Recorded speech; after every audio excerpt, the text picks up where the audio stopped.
May mga bagay na hindi mo basta-basta na ikukwento sa umaga. Some stories are meant to be told at midnight in the corner. This is Pixie, and welcome to the Midnight Corner. This is your cozy space for strange stories. Kung may kwento ka, dito ka muna. Hindi ko nagagamitin ng tunay na pangalan ng mga kasama ko, kaya tatawagin ko na lang siyang Mark. Nangyari ito noong 2023. Apat kami magkakaibigan na nagplano mag-camping malapit sa Mount Cristobal. Hindi naman kami hardcore hikers. Gusto lang talaga namin maranasan ng camping at makita kung totoo ba ang mga kwento tungkol sa lugar.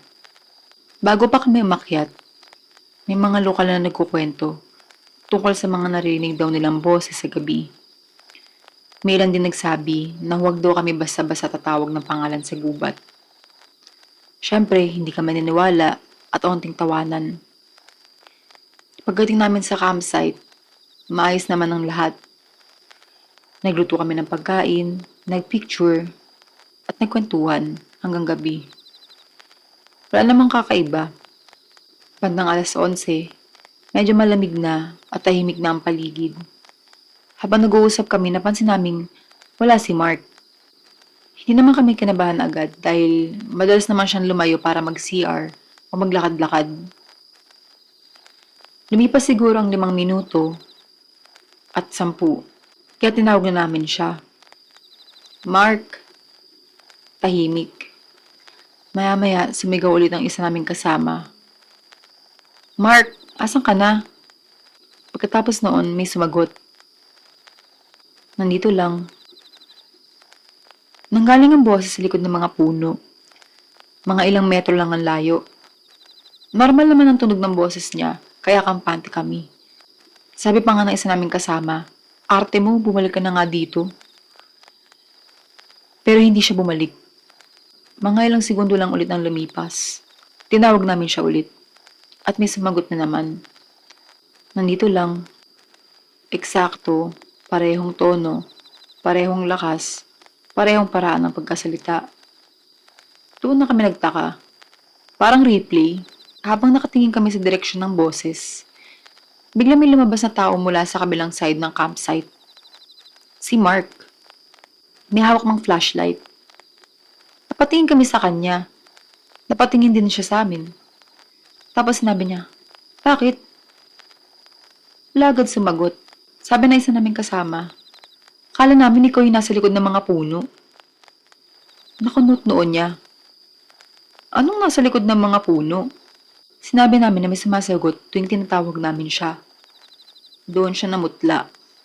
Kasi ayon sa kanya, nasa kabilang bahagi daw siya ng campsite buong oras. At ang mas nakakatakot, naririnig din daw niya kami. Naririnig niya raw kaming paulit-ulit na tumatawag sa pangalan niya.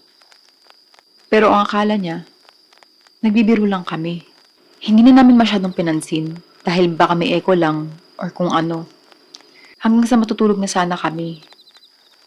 Habang inaayos namin ang tent, may narinig kaming malinaw na boses. Mula ulit sa parehong direksyon. Mark. Wala nang tumawa. Wala nang nagsalita. Kasi lahat kami, kasama si Mark, narinig yun. At hindi kami ang tumawag. Tahimik lang kaming nakatingin sa dilim.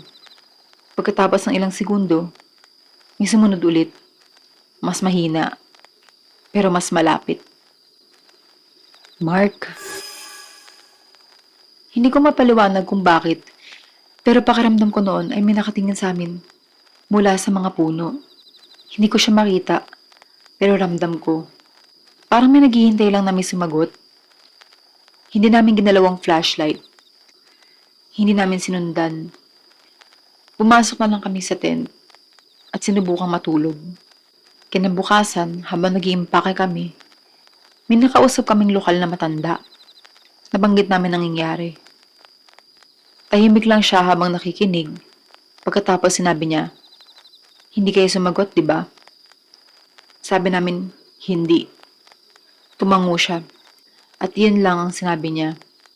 Habang pababa kami ng bundok, paulit-ulit ko iniisip kung ano ang narinig namin noong gabing yun.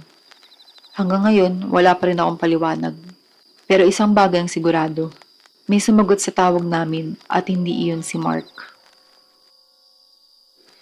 Hindi ito kwento tungkol sa multo, aswang, o kung anong nilalang.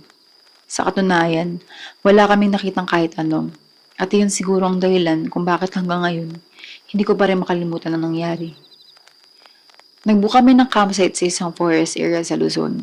Hindi ko nasasabihin kung saan dahil operational pa rin ang lugar at ayoko magdulot ng issue sa may-ari.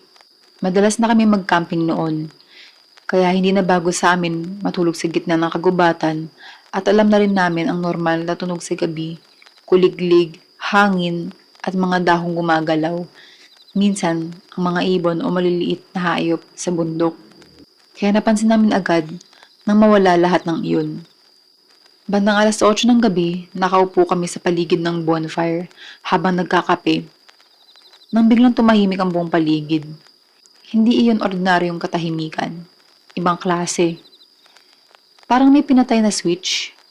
Walang kuliglig, walang hangin, walang galaw, at walang kahit ano. Naalala kong tumingin pa si Jay sa paligid bago niya sabihin. Napansin niyo yun?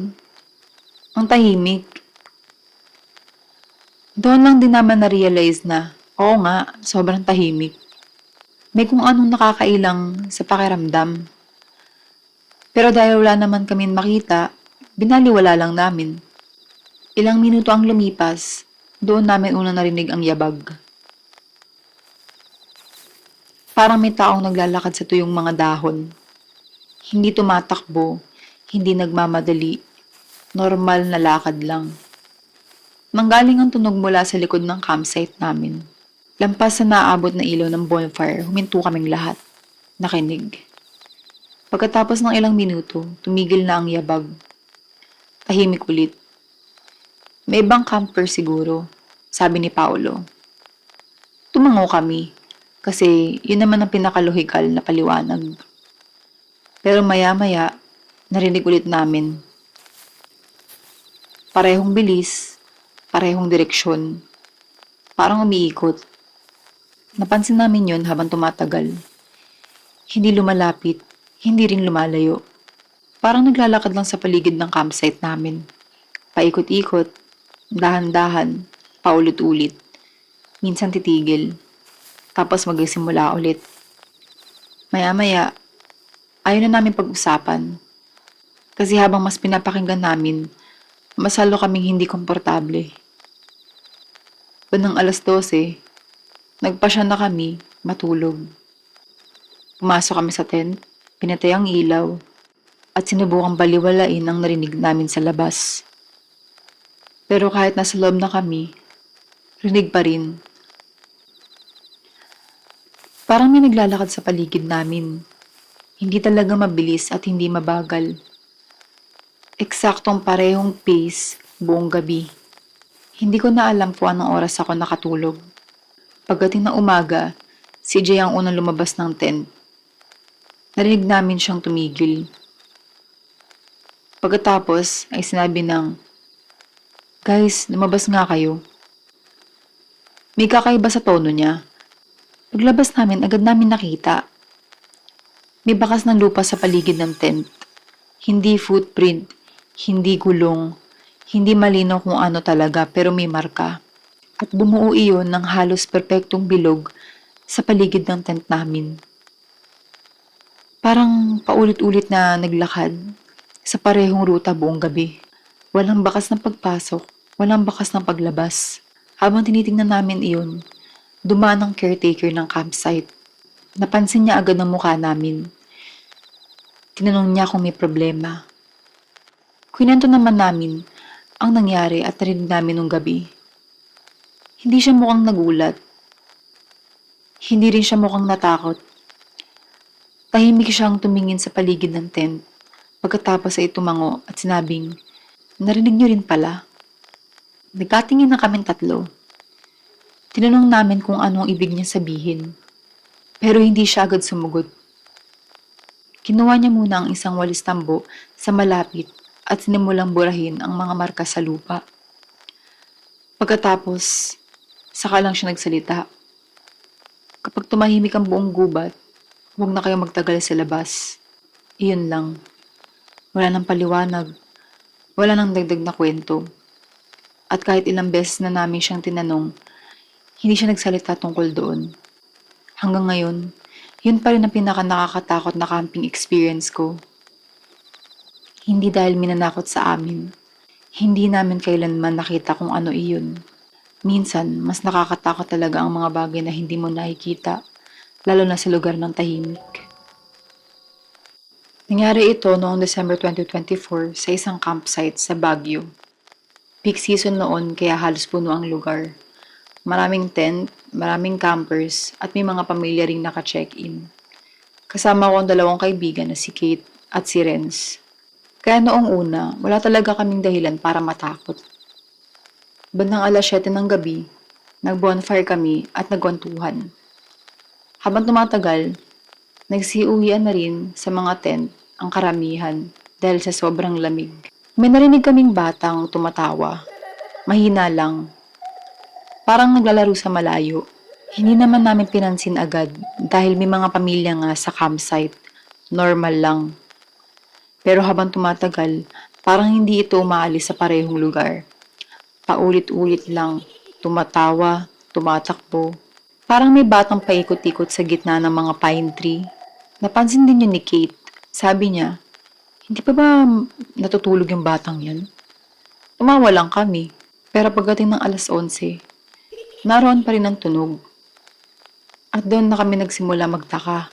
Kasi halos lahat ng tent sa paligid namin ay tahimik na.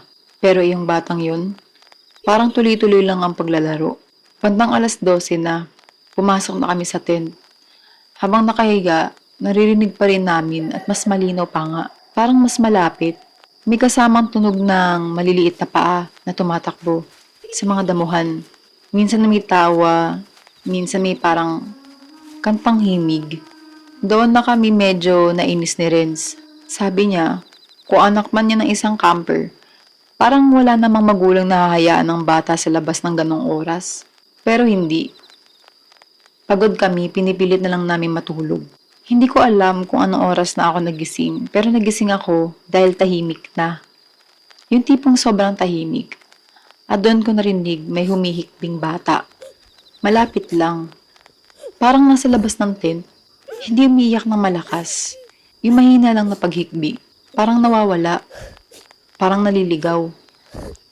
Nanlabig ako. Narinig ko rin gumalaw si Kate at Renz. Gising din sila. Walang nagsasalita. Lahat kami nakikinig lang. Naroon pa rin ang paghikbi. Paulit-ulit.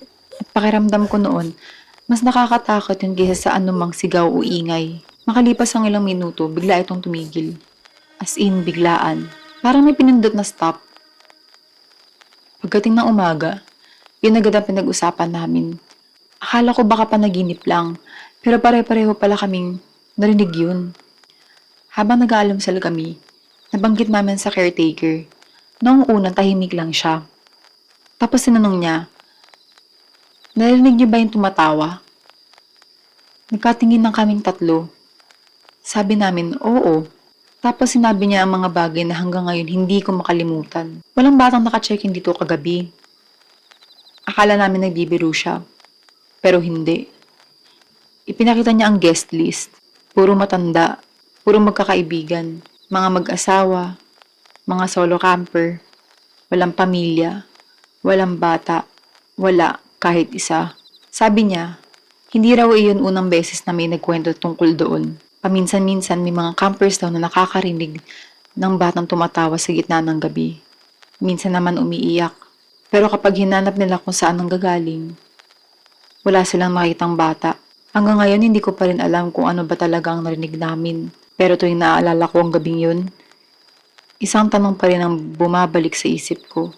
Kung walang batang nasa campsite ng gabing yun, sino ang tumatakbo at tumatawa sa gitna ng mga pine tree? Bakit parang nalungkot siya bago mag-umaga? Hindi ko alam kung horror story ba talaga ito. Pero sa lahat ng camping experiences ko, ito lang ang isa sa ayoko nang maulit. Nangyari ito noon sa isang campsite sa Benguet.